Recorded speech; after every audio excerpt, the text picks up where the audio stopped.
నంద్యాల జిల్లా మహానంది సమీపంలోని నల్లమల అడవిలో మంటలు చెలరేగాయి. ఆలయం వెనక వైపున ఉన్న అడవిలో మంటలు క్రమంగా వ్యాపిస్తూ ఉన్నాయి.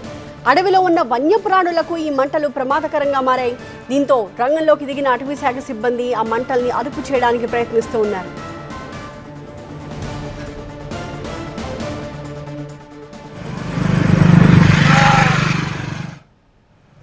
నల్లమల అడవిలో చెలరేగిన మంటల తాలూకు దృశ్యాలు మనం చూస్తూ ఉన్నాము. ఆ చుట్టుపక్కల నివాసం ఉంటున్న వాళ్ళు తమ మొబైల్స్లో దాన్ని చిత్రీకరించారు. టీవీ9 ఎక్స్క్లూజివ్గా అందిస్తున్న దృశ్యాలు ఇవి. నంద్యాల జిల్లా మహానంది సమీపంలో ఉన్న నల్లమల అడవిలో మంటలు చెలరేగాయి. ఆలయం వెనక వైపున ఉన్న అడవిలో అకస్మాత్తుగా మంటలు చెలరేగాయి. అంతేకాదు ఆ మంటలు క్రమంగా వ్యాపిస్తున్నట్టుగా కూడా దృశ్యాలను బట్టి అర్థమవుతోంది. అడవిలో ఉన్న వన్యప్రాణులకు ఈ మంటల కారణంగా ప్రమాదం పరిణమిల్లే అవకాశం కనిపిస్తోంది. అలాగే ఆ చుట్టుపక్కల మరింత మంటలు విస్తరించే ప్రమాదం ఉన్న నేపథ్యంలో ఇప్పటికే అటవీ శాఖకు సమాచారం వెళ్ళింది. సిబ్బంది రంగంలోకి దిగారు. ఆ మంటల్ని అదుపు చేయడానికి ప్రయత్నిస్తూ ఉన్నారు.